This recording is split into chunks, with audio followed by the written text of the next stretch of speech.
Y'all better not make me get up off this couch. Alright, let's do this. Hello everybody, my name is Brianna and welcome back to Care Free Bri. So glad you can join me. Please make sure to like, share, and subscribe. Just wanted to get that out the way before we jump right on into this. So this is going to be an off-the-script episode, segment, whatever you want to call it. I just wanted to take some time out and be extremely transparent with y'all, have a little rant moment. It's just a moment to like actually discuss in depth what's been going on with me. So we'll get into that, and that's what's going to be happening for this week's video. So let's go ahead and get started. So yeah, things have been kind of all over the place for me lately. I'm not going to do any type of day-to-day breakdowns, any big L's, big W's, or whatever. I just kind of want to speak to y'all for a minute, okay? Usually I come in here and I talk about how my body's been doing me dirty, or she's getting on my nerves, or my day's getting on my nerves, and then, something happens and you realize how trivial a lot of those things are, and that while you still have valid emotions about those things, still feel a way, even some things are a lot smaller than we think that they are. So this past week, I had a really bad feeling. I sometimes get that, not necessarily something that's foresight, but you just feel it in your spirit when something is off. You feel it. I had been getting this bad feeling all week. I finally end up with a migraine on Thursday, and then I get the call from my mom that my uncle passes away. My uncle had been sick for a while, many years, so he comes out of the hospital, he goes back in and out, in and out. It's fine. We'll keep him in prayer. He'll be back with us soon. This time he didn't come back. Thursday I got a call from my mom saying that he passed away. And the thing about this is that today would have been his 70th birthday.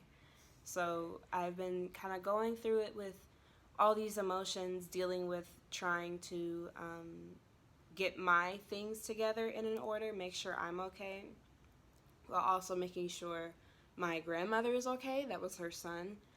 Trying to make sure my dad is okay. That was his brother. And to my uncle, that was also his brother. My aunt, that was her brother-in-law. My mom, that was her brother-in-law. And then of course my siblings, that was their uncle. And that was my uncle. And he's not with us anymore. And it was very hard to deal with. You can't really ever prepare yourself enough for when a family member, loved one, whomever passes away. You can just get as ready as possible and then deal with the gut punch whenever it comes. So to add to the whole depression thing, to add to the whole, going through stuff with my body and systems and stuff, I have also added grief to the list. It's been tough. It just really has been, not gonna lie. A lot of crying, a lot of trying not to cry, a lot of remembering things, a lot of speaking to him. I've been doing a lot of speaking out loud to him in his spirit because he's not with us anymore. And I'm a Christian, so I believe that to be absent from the body is to be present with the Lord. So I feel like I almost have a different kind of connection with him now. Now when I speak, he hears me instead of, maybe him being in his wheelchair or not being as coherent. It gave me a sense of comfort knowing that he was freed from the body that was causing him so much anguish, and that's something I can definitely understand as someone who is living in a body who is currently causing me a lot of anguish. I just felt the need to say this aloud to people. I just really wanted to kind of air out just the stuff that I'm going through. It's been tough. I've been very depressed. Haven't left the house in some days. If I do, it's to go over to my grandma's house. If you've noticed, I did not post any new blog posts for this week. No new blog posts, no L's and W's or whatever for this past week. I didn't do it, and I made an announcement about it. I don't know if you saw it, but it basically said, hey, I just need to check in with myself and do some self-care things. And that was in part not just because he passed, but because as the writer in my family, I knew I would have to take on the responsibility of helping to eulogize him at his homegoing, and that takes a lot. It takes a lot out of me. It takes a lot of mental and emotional separation. It takes time away from people. It just takes time, to do if you plan on making this thing happen and functioning at full capacity. So I haven't been to work all week physically in the office. I've been working from home. Like I said, forewent, the whole blog stuff for the week. So the next thing that I would be writing would be the poem for my uncle's homegoing ceremony. I've done this before. I've had 2 grandparents who have passed away, rest their souls. And so I know how this goes, and I just know what I need to do to make sure I'm good, which is, burning incense, candles, whatever, playing music all throughout, having dance parties for one, literally almost every night. I connect with music largely, and so that helps me through this. Janae Aiko has gotten me through every single funeral. Eternal Sunshine off of her first album, which is called Sold Out. She's had many projects before. It's not those. It's just her first official album. Got me through, my grandmother's funeral in 2015. It got me through my grandfather's funeral in 2017. And it's going to get me through my uncle's funeral here in 2019. I wanted to tell people about my uncle online so you could see the kind of person he was. His name is Edward Earl Sparks. I don't believe that just because you're deceased that all of a sudden you are, was, or were. You still exist, just not here with us. He lived here for 69 years, almost 70. He served our country. He got a master's degree, an MBA. He retired 11 years ago, and we threw this huge retirement party for him, and I wish you guys could see the pictures. I might post them later on. If you do see those pictures, you'll see how big of a smile he had, how much he was loved by others, and though he has had many challenges with his health, over the years, as we all will on this earth, he was still able to push through that until it was time for him to leave. And for that, I can't help but be proud. He's the Ancestors now. That's all I like to say when someone goes on. He is the Ancestors. So what I made sure to do was pour out some for him. It can be water, tea, whatever. Like, I just made sure to pour it out for him as a sign of respect, as an offering of blessings, as, a gesture to show that I am so grateful that he ever existed. And I know he heard me, and that's the important part. It's so hard to keep a straight face sometimes, and so sometimes the most healthy thing we can do is to forego that straight face. It's like, what are you gonna do? It's life. I guess also the reason why I'm more reserved than like crying right now or anything, or more at peace than, troubled, aside from the fact that I did most of my crying over these past several days, is, knowing in my heart that he is in such a better place. I know that is so cliche, but it's only cliche because people say it a lot, and people only say it a lot because it's true. He deserved so much more than this world could have ever given him. So even if he had a chance to come back, I would say, are you kidding me? Turn back around, go straight back to heaven. They are waiting for you, waiting to throw you a huge party. And you could sit back and relax and not have to be in any more pain, no more suffering, no more depression, no anything. That gives me comfort in knowing that he is well taken care of. In my heart of hearts, I truly believe that.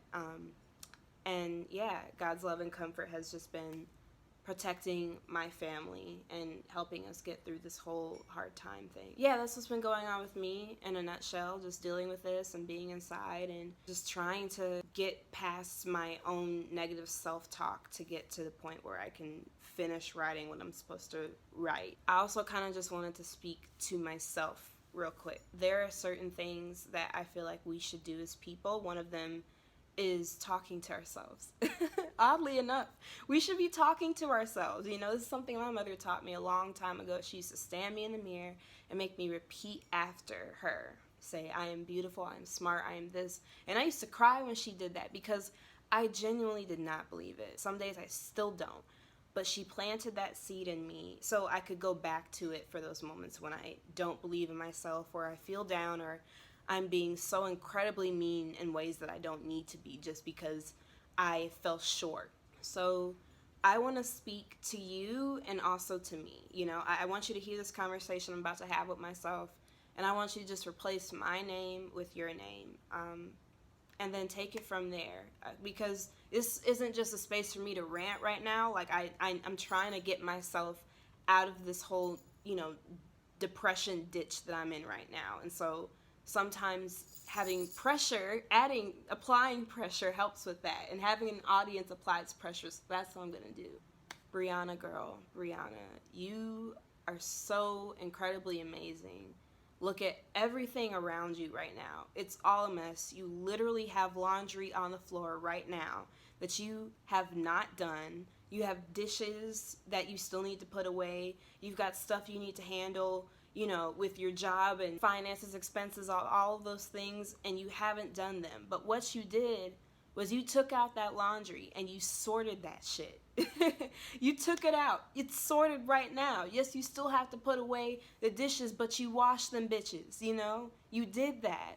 Yeah, you still have to deal with stuff with payroll and your job and things like that, but guess what? You worked them hours, so it's coming to you anyway. Like, Bri girl, what I need you to understand is that no matter where you are in life, today, tomorrow, 5 years from now, sweetie, you are going to be good. You are pushing forward even when you are stuck in the mud. I know you don't like the word strong. I know your name literally means strong, and that you think subconsciously that that attracts all of this energy toward you for you to fight and fend off because you're strong and you're speaking that into existence. And what happens with strong people is that they have to fight these huge, hard battles. I know it's tough. You don't want to see yourself as that, but you are. You are so strong. You're so strong that you can't even bother to be weak on days where you want to give up, girl. How strong is that? That's amazing. You're doing so many great things. You're working through all of these huge storms that are going on, and you're still finding the courage to go out and venture out into those treacherous seas anyway. That is a huge leap. That's a huge step, and I am proud of you. And when I have a bad day and I need to look at something to give me a pick-me-up, I'm going to be coming back to this video to hear myself tell me that I am going to be okay. I'm going to be okay. You are going to be okay. Y'all, I just wanted to say that. I know positivity sometimes seems fake nowadays. I know it seems corny or whatever, but I mean, it's the honest to God truth. And I want to include y'all in on this journey with me. You know, it doesn't have to be this huge extravagant thing you do where you point to yourself in the mirror and you're just like blah blah blah. It can just be throughout the day, on the bus. All these things just seem like so what sometimes, especially when someone close to you passes. I honestly just did not feel like giving y'all another video of L's and W's in like my segments. I love that and I think it's so fun, and I just truly appreciate that y'all love it too, but sometimes we just gotta sit down with each other, girl, and keep it real and get on this couch and talk about it. Whatever I choose to call these little things, I'm gonna do them a lot more often so we can have a moment, you know, to just really connect and stuff like that. Yeah, thank you guys so much for listening to me rant. I honestly, truly needed this. I hope you got something from it too. With that, I want y'all to remember to subscribe. I want you to remember to like, and I want you to remember to share this video, my channel, all these other different, you know, ventures I'm doing with my blog. Follow me on all the social media platforms. I'm gonna put all those on the screen somewhere. And then don't be afraid to donate to my Patreon and or my PayPal. I would truly love to just continue doing this with y'all. I'm trying to be able to branch out and give y'all merch, give y'all gifts, give you, you know, special access. I want to do all these great things for y'all and with y'all, and so your help is greatly appreciated. And then no matter what you do, be sure to hashtag this CareFreeBri. And with that, I'm going to go ahead and leave you. Thank you guys so much for bearing with me and for sticking around for this crazy ride of my life. I hope it has made your ride a lot smoother. If not, it's added some type of entertainment to your day for 10 to 15 minutes. So thank y'all so much. I'm gonna go ahead and get out of your hair. I am wishing you guys infinite freedom and perfect peace. This has been Care Free Bri. See you guys next week.